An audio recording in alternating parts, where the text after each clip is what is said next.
Muito bem, então, você já tem algumas perguntas feitas? Então, vamos lá.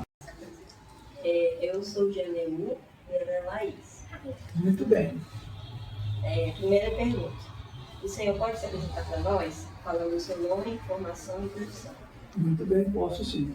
Meu nome é Amilcar Adame, eu sou geólogo, natural do Rio Grande do Sul, formado na Universidade Federal do Rio Grande do Sul em 1971, e em 1972 eu vim para cá, para Rondônia. E desde lá, então, eu me dediquei a trabalhar aqui, mas eu trabalhei também já no Pará, trabalhei na Amazônia, um pouco no Rio, e fiz cursos fora, no exterior, né? Então, 50 anos aí tem uma boa história já atrás de mim, né, do que eu fiz. E a minha última atividade profissional que eu prezei muito foi relacionada à descoberta das cavernas das preguiças gigantes. 2. Segunda pergunta. O que o senhor já sabia sobre as preguiças gigantes antes de se envolver no projeto? Não, eu não tinha nenhuma informação sobre preguiça gigante. Inclusive aqui nem se falava em preguiça gigante, né? Não se falava em preguiça gigante. Eu via tem uma matéria na disciplina, na geologia chamada paleontologia. Paleontologia é o estudo dos fósseis, desde os nossos tempos agora até o pré-cambriano, 4 bilhões de anos atrás. E aí, então, não tinha nenhuma informação sobre preguiça, eu só sabia que existia esse animal, existia esse animal. Mas o que me chamou a atenção foi em 2005, aí esteve visitando lá na CPR, um ex-auxiliar de campo meu, que veio me informar sobre a existência de uma caverna que era uma caverna que eu não tinha ideia do que fosse, achava que era lugar inteiro que tinha feito, né? Falava só que era na região de Vista Alegre, mas ele não queria dizer onde é que era. Não, quer dizer, então deixa eu falar. Mas eu fiquei guardando essa informação. E aí, quando fui realizar um projeto chamado Geodiversidade do Estado de Rondônia, que estuda o meio abiótico, ou seja, não é o estudo do meio biótico, que é floresta, animais, tudo, aí eu consegui identificar, localizar essa caverna. E essa caverna, então, foi, eu não sabia que era também, e ela foi uma cortina que se abriu para mim, apresentando uma coisa que nova aqui em Rondônia, que eu não tinha informação. Né? Eu filmei, na primeira vez que entrei, nós não estávamos preparados, e entramos só uns 5, 6 metros e voltamos. Na segunda vez eu já fui preparado.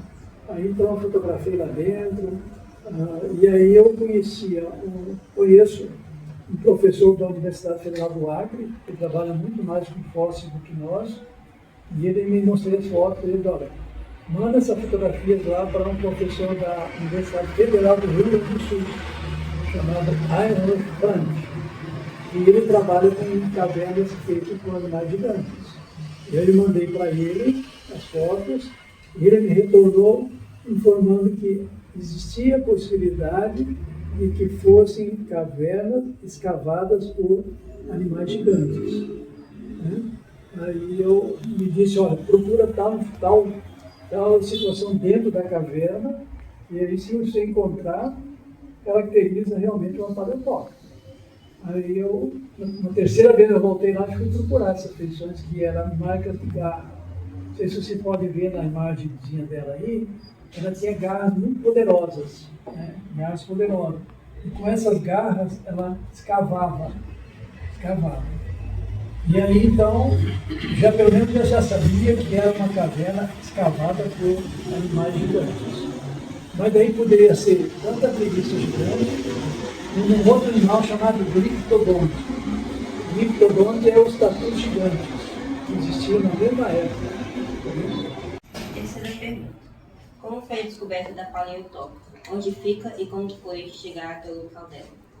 Bom, a paleotópica surgiu dessa informação de um antigo auxiliar de campo meu.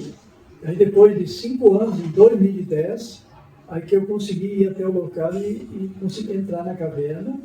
E aí, a partir daí, então, se conseguiu desenvolver e definir que era uma caverna escavada por preguiça gigante.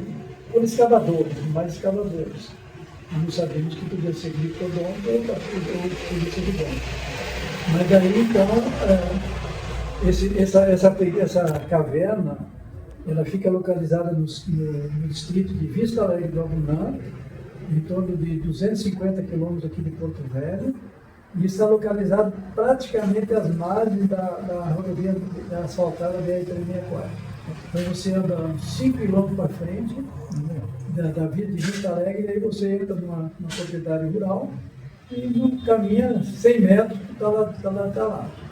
Depois anda por uma trilhazinha também de 100 metros dentro da mata. Pronto, você está de frente à entrada da paleotópica. Quarta pergunta. Após a descoberta, como foi o processo para provar que era uma paleotópica? Nós não sabíamos, nós só sabíamos que era uma caverna. Essa caverna podia ter sido feita por índios, por garimpeiros, ou pela própria erosão natural do rio, de água, né? Não passou pela nossa cabeça de animais escavadores, não passou. Mas ela tinha um formato estranho, diferente, né? Não vou responder a pergunta dele.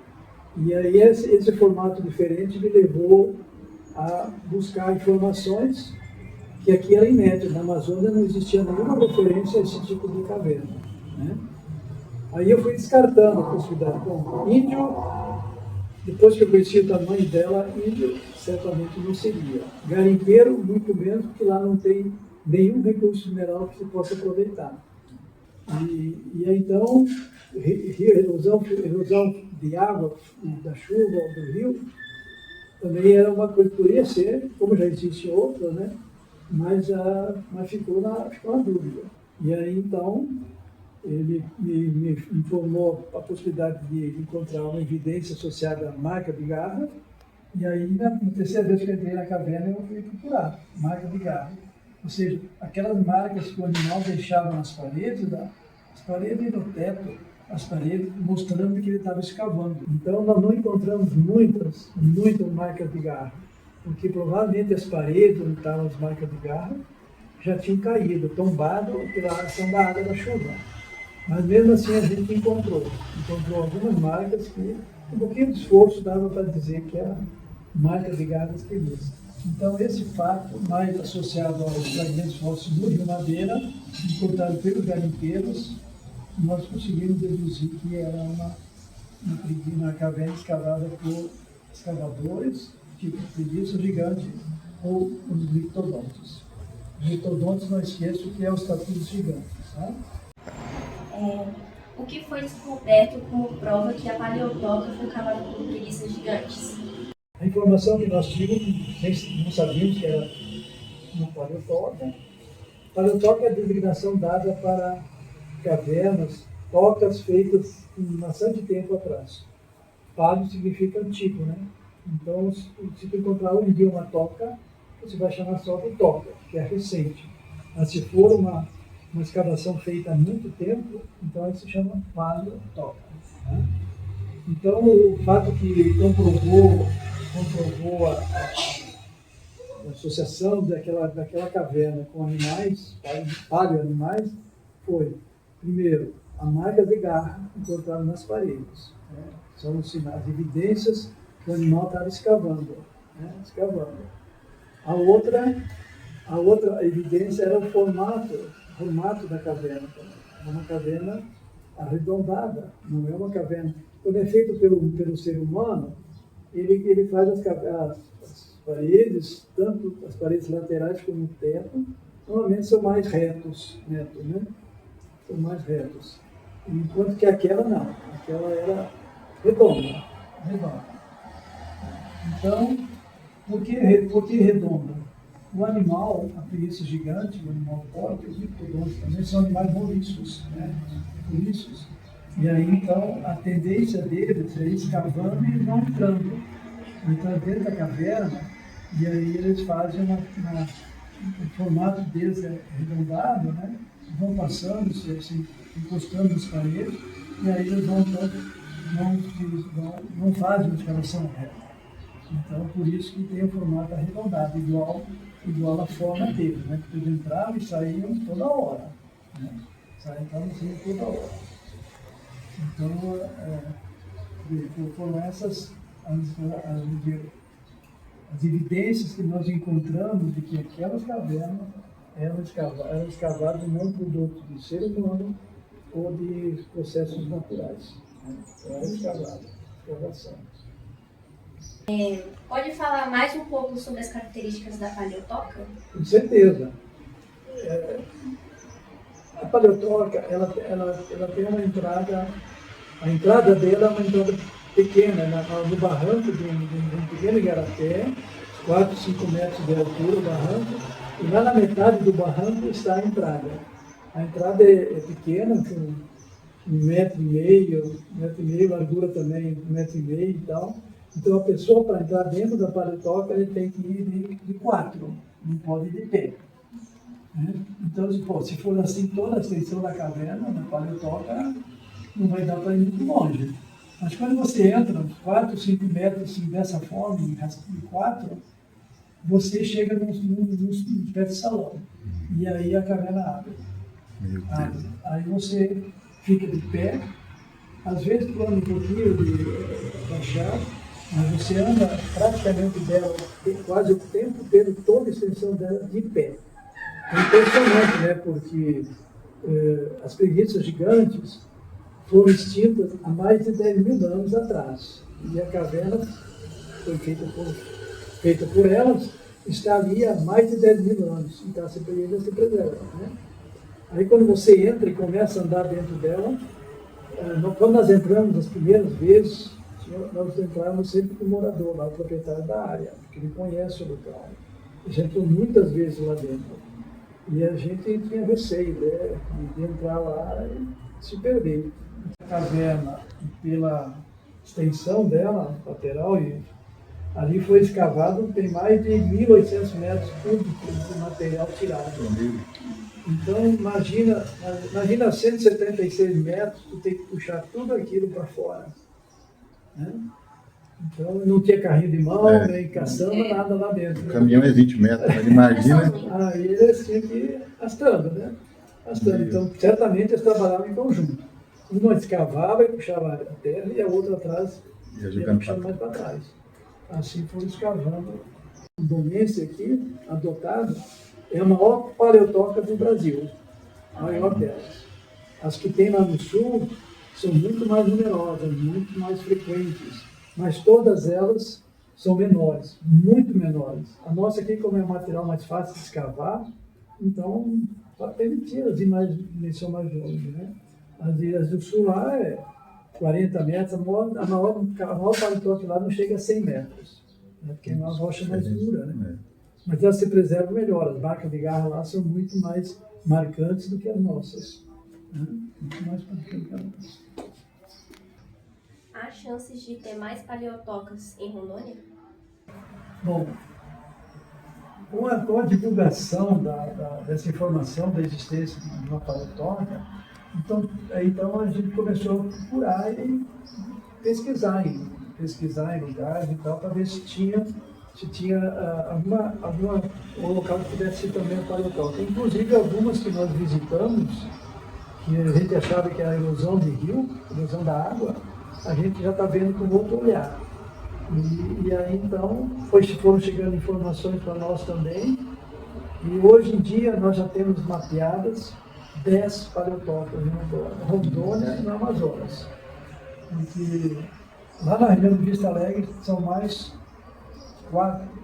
3 paleotocas, mais 3. Uma delas entra no estado do Amazonas, não são de Rondônia, no estado do Amazonas. Então nós temos 10 paleotocas, mas que é bem conhecida mesmo essa Vista Alegre. Vista Alegre foi feito também além desse mapeamento expedito que nós fizemos com o COPIS, foi feito um mapeamento digital da caverna. Fizeram um mapa, que o mapa parece que foi cópia do nosso. Então nós fizemos um levantamento muito bem feito. Muito bem feito. Aqui próximo do Porto Velho, na Cachoeira do Samuel, na entrada da Cachoeira do Samuel, lá tem uma das ramaizinhas, também tem uma paleotoca. Só que essa paleotoca ali é muito pequena e a gente acha que é feita por tatus gigantes, pelos nicodons. Então, é diferente, menorzinha, a extensão é menor. Então ali a gente acha que é uma caverna feita por lictodonte. Tem lá para Vista Alegre, tem aqui em Porto Velho, tem uma lá dentro do canteiro de obra de Giral, tem outro lá em Rio Pardo, tem também do outro lado do rio, algumas cavernas do outro lado do rio, e a última que nós identificamos foi o Nemo Bandeirantes. Nós vimos aí vê, a informação vai percorrendo, né? Uma amiga minha que trabalha com divulgação, ela mandou um vídeo para mim um tempo atrás, mostrando um videozinho que uma pessoa lá de Nemo Bandeirantes publicou. E aí ela então me enviou, e aí eu comecei a pesquisar, procurar, e até que eu achei a pessoa, e aí nós estivemos lá também, e realmente é mais de uma paleotoca, no Nemo Bandeirantes. Então, uma paleotoca que também nós tínhamos, uma caverna que nós tínhamos associado, não tinha ideia ainda que podia ser animal, e que nós associávamos a erosão da água, foi aqui no Rio das Garças, perto de Porto Velho. Essa também é feita por preguiça gigante. Então, nós temos aqui em Rondônia e Amazonas escavações feitas principalmente por preguiças gigantes e por lictodonte, que deve ser só essa aí. Vai. Existe a possibilidade das pessoas visitarem a paleotoca? E como está a paleotoca hoje em dia? E ela está acessível a visitações? A paleotoca, essa paleotoca que foi a paleotoca principal que a gente identificou, como eu disse, ela é feita em Vista Alegre do Aguinar, e ela é acessível para a pessoa visitar, sim. Inclusive eu mencionei que há poucos dias eu levei uns estudantes do curso de Filosofia da UNB, lá, foram lá, acho que 22 alunos foram lá, só que não puderam entrar tudo ao mesmo tempo, né? Foi curvas que não cabe lá dentro. E você controlar mais de 20 alunos é mais complicado, né? Um quer ir por aqui, outro por ali. Então ela é acessível. Nós temos o contato do proprietário da terra e ela é acessível, né? E, inclusive, eu sempre me disponho, quando for se algum grupo quer ir lá ver junto, para mostrar para a toca, mostrar essas feições. Então ela é perfeitamente acessível à visitação. E o estado dela de preservação hoje em dia continua praticamente igual a quando nós encontramos ela. Então, não vai cair tão cedo. Já está ali mais de 10 mil anos e ela acho que vai continuar com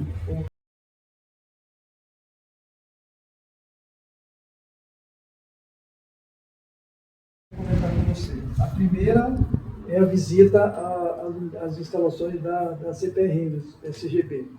O segundo é a forma do terreno, como é que é o terreno e que tipo de material é constituído as cavernas. E o terceiro é a megafauna aqui da Rondônia, na época das preguiças. Bom, a primeira é a visitação. Eu acho importante vocês também visitarem a REPO, localizada na rua Lauro de Fonte, é o Hotel Slaviero, onde nós temos lá uma réplica da preguiça gigante em seu tamanho natural, ou seja, 4 a 5 metros de altura e o peso, claro, que não dá para botar 4, 5 toneladas, mas é uma réplica em tamanho natural. É importante que vocês visitem e conheçam as dimensões da preguiça. Aí vocês também têm lá nesse mesmo local, vocês têm uma empregada CPM chamada Maísa, que ela é muito acessível, já levou lá muitas turmas de alunos, ensino fundamental nele, para visitar as instalações. Lá nós temos um espaço lúdico associado às preguiças gigantes, né? E ela tem, uma caixinha que chama de cashbox, uma coisa assim, onde você pode, feita de areia, meio digital, e você pode modular o terreno e imitar a chuva conforme o desejo. Você bota a mão lá dentro e faz o relevo que você quiser. E isso assim, então é interessante. E ela também tem lá uma oficina de réplica de fósseis. Então tem mais de acho que uns 10 fósseis diferentes que eles fazem lá. E aí os turmas de alunos que vão lá, normalmente ela dá uma réplica para cada aluno. Então, é interessante vocês programarem uma visita da segunda esse ano, ano que vem coloquem na agenda aí do colégio lá fazer uma visita. Se não puder levar uma turma inteira, pelo menos um grupo de alunos lá visitar. A segunda é o tipo de material que é constituído as cavernas e o tipo de forma do terreno. Todas as cavernas que nós identificamos, essas 10, são todas elas feitas em cima do mesmo tipo de material geológico, que são vou ter que dar um nome técnico, isso não tem jeito. São lateritas, horizonte mosqueado.